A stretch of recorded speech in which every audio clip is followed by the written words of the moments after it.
Right, so unfortunately, as you can see, we didn't get the wild dogs, but we managed to find them. Cub. We came towards tree and they were just moving slowly from there. The tracks around us, but quite large. They've left the dam and we can get to see the two of them, which is really cool.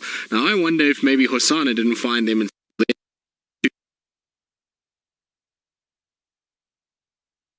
it's really going to be interesting to find out what. Now I do apologize if there is a bit of breakup in the transmission. We are right on the edge of the a little bit, and we might try and follow them and see if we can keep up with them, and hopefully the signal will improve as we move north, but at least so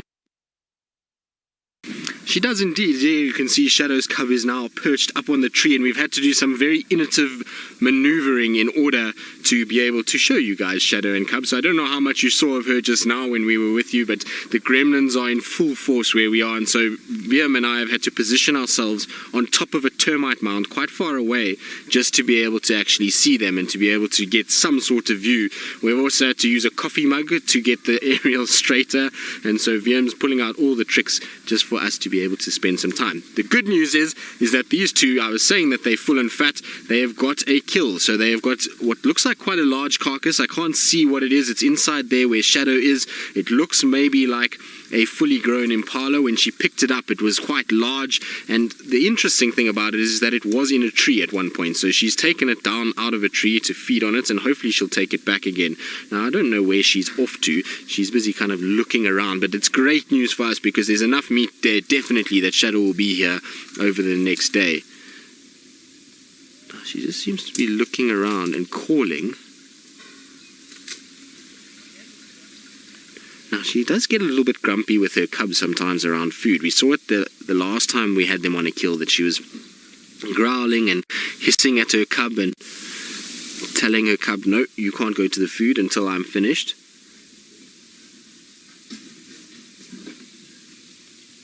But the cub is, you see, watching.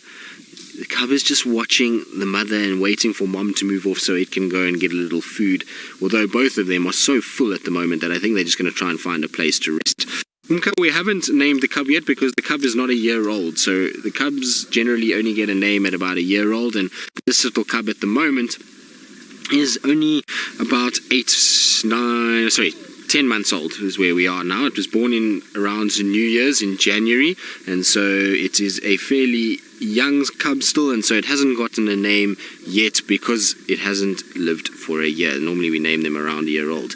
But it's interesting behavior from Shadow. She seems to be very up and down. She's not sitting for long periods. I thought when they got back to the carcass that she would just lie down and rest, but she's back and forth, and I wonder if maybe she hasn't spotted something else that's piquing her interest, because she's now moving back down towards Treehouse Dam, and I would have thought that she would have stayed very much. There we go. She's now settled in a bit of shade, which is really good news. So she's settled there, and I wouldn't be surprised if the little cub comes bounding down from the tree and goes and joins mom. They were walking together earlier, and there was a little bit of grooming, and they were playing a bit. And so maybe she's either going to go down to the carcass or maybe back to mom itself. I don't think she's going to end up lying out where she is now, but just because it's a little bit on the warm side where that is, it's not going to be the most pleasant place for a little cub to spend too much time.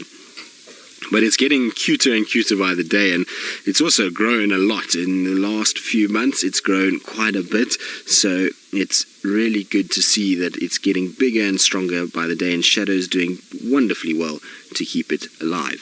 Now, a lot of you are very excited to see the little cub and see that it is so healthy and doing well.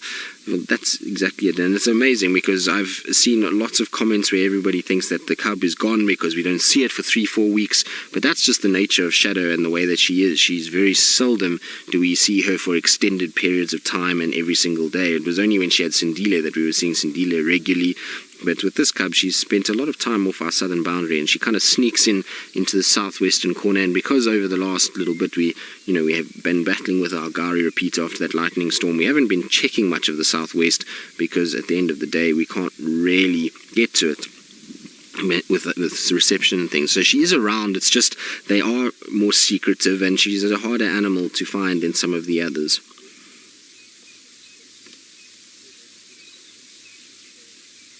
Olga, the reason why the cubs get a naming process after a year is just because at the end of the day, a year-old generally signifies to us, or to that these animals are starting to get to have an age where they can survive.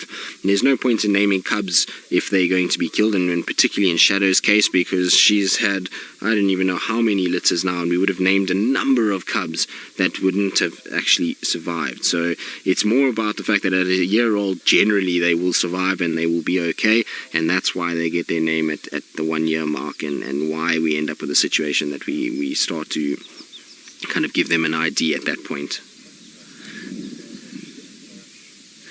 So Proud Cat Mama, the names are given by generally the rangers in the area. There's a rangers meeting that will take place, and they'll just have ideas. There you go, the two of them are going to sit and groom one another. And so that's normally what will be used in order to try and facilitate, or to get a name out. Generally preferences given to those guys where she was born. So in this case it would be the Arethusa Rangers, because this little cub was born on Arethusa, so they would get first preference, and then it would just be discussed. If there's a situation where, you know, the name is not really great and the other guys don't agree, then they'll just discuss it and come up with a different name. So that's normally how it works, is where it's born is those rangers in that particular property have first preference in terms of naming it. And it's why Tax and Aubrey got to name Hosanna and Shongile, and it's why, you know, all of Karula's offsprings have been named by the Djuma guides as opposed to other people. So that's basically the process. It's just more a respect thing than anything else. Now, I was saying earlier that the meat was this carcass was up in a tree. Now, Viam actually spotted it earlier, but just to my left, there is a big piece of meat just dangling from a branch. Now, you can see we're at quite an extreme angle here. We're pointing about 45 degrees downwards on top of a termite mound just to try and get that aerial up a bit. But on my left-hand side is a really nice big marula, and there is the piece of meat that I was talking about that is dangling from the branch. So that would have meant that this carcass was up in this marula tree, and while they were feeding, they dropped that piece and it then dangled there, and she's brought it down and put it underneath some shade, probably because it's not very easy to be able to eat in this tree, and maybe she'll take it up a little bit later when it gets cooler and the hyenas start to get active. Now, talking about scavengers and why these leopards put their carcass in a tree, I believe Taylor McCurdy has got some of those scavengers that we were just mentioning that are roaming about and scavenging off some sort of food item. Well, indeed, and our cats are also just resting. I don't think they're going to get up to too much now that they've had a bit of a feed. It's getting hotter by the minute, and so I think we're going to see a situation where Shadow and Cub are going to start sleeping. So we'll probably also spend a little bit longer with them and just watch them. We also don't have the opportunity to move around, and so it means our view is quite obstructed by a number of different trees, and so at least it's a view nonetheless. Like I say, better to have a small view than no view whatsoever. So Heather, the cubs will stay with their mother generally for about 14 months to 2 years. That's an average kind of figure. It obviously depends on the individual cubs, and it depends on the mother as well as to how long she tolerates the cubs for. But generally we find between that sort of phase of their life, they get pushed out by their mothers. If you look at Tumba, he was being pushed out at about 15 months, 16 months old, whereas, you know, Hosanna and Shongile, unfortunately, they were left at about a year old. So it's generally about 14 months to 2 years, but obviously there are outlying extremes on either side, and the reason why they have to stay for that amount of time is because they've got to develop. If you look at Shadow and you see the size of her there, and then you look at the size of the cub in comparison, the cub is tiny compared to Shadow, and she is quite small even for her age, so she's a lot smaller than I would have expected at this age. Although if you look at Shongile, she was also a tiny little female and only really started to catch up to Hosanna once she went over a year old. But they have to grow and they have to develop and they have to learn, and so they have to spend time with their mother and learn how they need to move around, how they have to hunt, how do they keep safe, and that takes quite some time. They've also got to develop physically enough to be able to bring down food items and find food items, and so that takes a while, and that's why they end up staying with their mother for as long as they do. You can see Shadow, she's just looking around, a bit of panting going on, and so that panting will all be just the same as what we saw with Hosanna yesterday with the big swollen stomach. They need to be able to kind of take shorter breaths, and therefore you'll see them breathing quite rapidly. And then on top of that is also she's probably quite hot. Like I say, this morning is very warm, and so it means that in all likelihood they are going to get quite hot quite quickly. Now the little cub is just there in front, is looking back towards mom at the moment. You can just see its little face peeking out from behind all of those bushes. It's not easy to see, but it is there amongst all the sticks. You can see it's also breathing quite rapidly as well.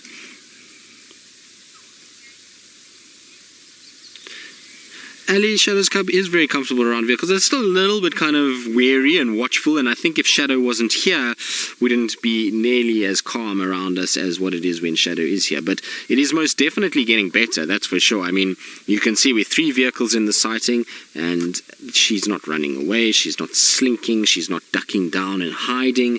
You know, she's fairly kind of sort of relaxed and really not too phased about things. There she goes back towards mom. So she's not in a scared phase anymore, and she's probably going to get used to these vehicles more and more and more. And the best thing about this is the more we can find her on kills like this, and the more we can spend time in these areas and you know, monitor them and kind of keep the vehicles kind of rotating through, the more this cub is going to get used to it and learn from its mom that the vehicles are not something to worry about, and that she'll get more and more relaxed. But yes, she is a lot better than what she was 3 months ago. Even 3 months ago, she was a lot more skittish and shy, whereas now this little one seems to kind of, you know, be alright with the vehicles. It still won't walk past a vehicle. So when we were following this cat towards this kill, we found that she would do quite a big loop around us as opposed to Shadow walking right past us. But she's getting there. I found when it's just one vehicle, she's okay. When I followed her a few weeks ago from a kill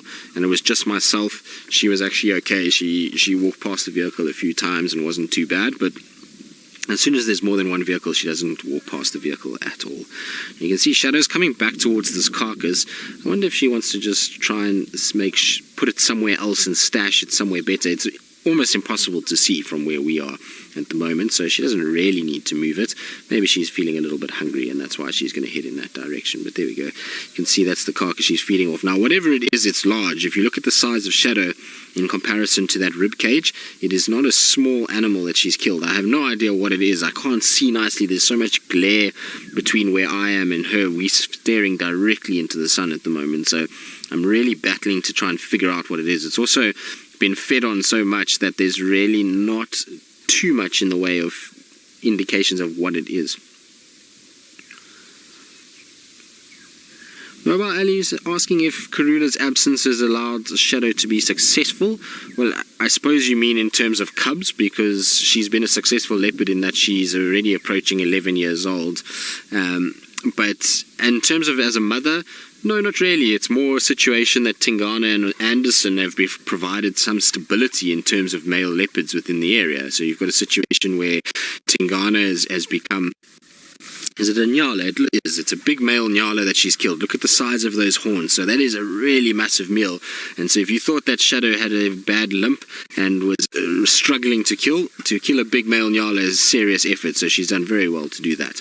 But getting back to her motherhood, it's more that Tingana and Anderson have set up territories. They've been very stable over this period. There hasn't been too many transient males moving around, and the two of them have really defended the area quite well, and that meant that Shadow has finally had some sort of stability when it's come to males within the area, and has had a situation where she's been right in the center of a male's territory. If you think where we are now, we're in the center of Tingana's territory. Tingana roams all the way around us, and Anderson doesn't push into this area at all, and even if he did, she did mate with Anderson, and so both those males know her as an individual that they mated with, and they see this cub as their own. So that's been one part of it. The other side of it is that the hyena presence that we've seen in Shadow's territory has diminished over the last little bit. So she doesn't have the same problems with hyenas that she had in the beginning when she first kind of had cubs, and there was a lot more hyenas. And I do apologize for if the camera shakes a little bit. We are on this steep hill, and every now and then the vehicle just loses its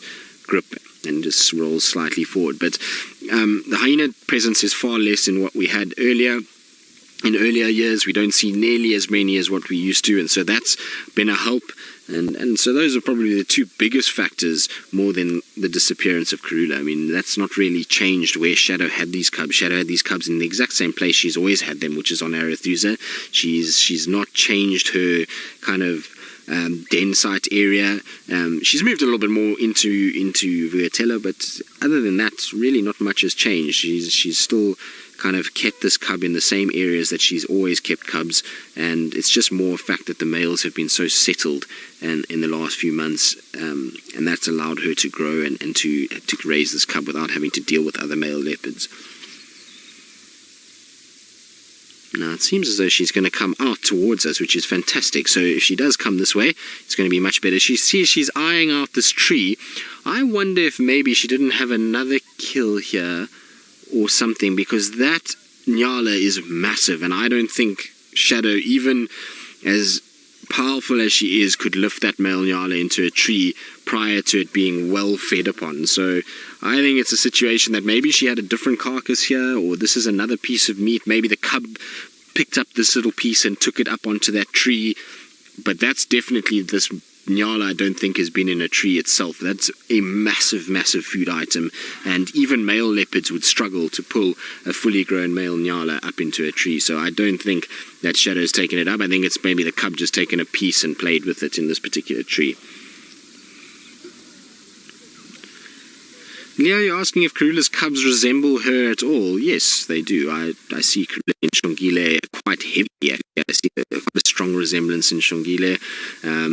Hosana's got a few little moments where he kind of looks a bit like Karula, but I find the girls look like her. I mean, Shadow and Tandi also have very similar faces to what Karula did, so they are quite similar in that regard. And look, these two are going to have a nice little game now, so it's really cool to see the two of them. But Shongile definitely. Shongile looks a lot like Karula. The last time I saw her, she had that same kind of look and was very, very similar. And there's a little cub. Are you going to come and investigate the carcass as well? Now, I believe that the picture is freezing every now and then. I do apologize about it. Like I say, we are on top of a termite mound. We're at a 45-degree angle to try and keep this picture going and to try and keep the sighting going. And the car every now and then jerks forward as we kind of move down the hill because it's not holding its grip. And that means we have a situation where we just lose the picture every now and then. So I do apologize about it, and hopefully we'll be able to settle down eventually and the picture will get better, but at least gets views of Shadow and Cub. It's better than no views. And Wiem and I drove around in circles and laps for quite some time trying to get some sort of signal, and so we spotted this termite mound not too far away and thought we would just reverse our bum up it and try and see if our area will be high enough then to pick up from Vuatella, which it seems to be somewhat working. So hopefully that situation will settle down and everything will be okay. Here we go, there goes a little one. Well, it's very nice of you to come out into the open for us.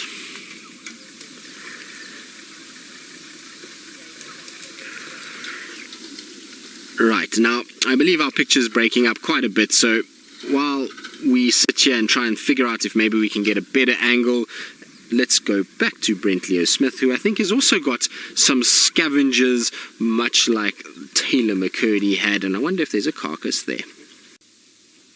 We do indeed, so we've managed to reposition, and for some reason our signal's pretty good, and so we've got a beautiful view of Shadow's little cub as it's watching around and looking around and kind of taking in its environment quite a bit. It's obviously panting quite heavily, but it's still sitting on its tree and watching, and I think it's going to decide to lie there. But it's really good to see this little one and get such nice close-up encounters with it. It's kind of on its own little mission. Now, where are you off to? You can see it still kind of gets a little bit nervous of things. No, into the shade it goes and is going to now sleep in the long grass. Shadow herself is completely fast asleep. She's not worried at all, but the little cub has now found itself a good little spot. Dalrez, Mother Leopard will do everything she can to keep her cub alive, But it's the end of the day, if it comes down to her or the cub, and in terms of lions, she'll try and defend it as much as she can, but it'll get to a point where she can't do much more, and if the lions have gotten hold of the cub, then she'll just disappear and run away from it. There's no point in her dying as well. But if there's a situation where she can still defend the cub and still get somewhere close to it and try and distract the lion's attention, she will most certainly do that. She will do everything she can to keep her cubs alive. So it's an amazing thing to watch leopards and any actually cat. When they become mothers, they become so defensive of these little ones, and they make sure that they keep them as safe as possible as much as they can. Obviously there are times where leopards and hyenas and lions get to all of these offspring, but mothers will certainly do their very best to try and keep their little ones safe. But if lions come in and there's no chance to get between the lions and the cub, she will then just abandon and off she'll go, because at the end of the day it makes no sense for her to have a suicide mission and die when she can have more offspring later.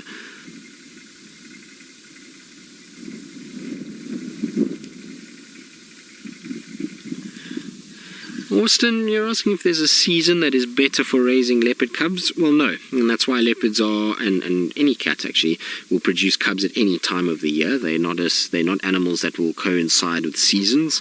It obviously becomes a little easier for the mother in the winter months because, well, they can find food a little bit easier. Generally, food is a bit weaker, and so their success rates are higher. But in summer, it's great when they have small cubs because there's a lot of vegetation and they can hide their cubs really well. So all seasons have their own sort of advantages and allow for different things. And like I say, that's why leopards will have their cubs at any time of the year. They're not like antelope that need certain food requirements at certain times in order to provide nutrients for their offspring. So it's interesting just to see how it kind of is different between them and the cats. Right, now that our leopards have settled down and decided that they're going to sleep for the day, I think we're going to carry on and try and see what else we can find. But I believe Taylor McCurdy has found a rather large primate, and hopefully he's going to behave himself.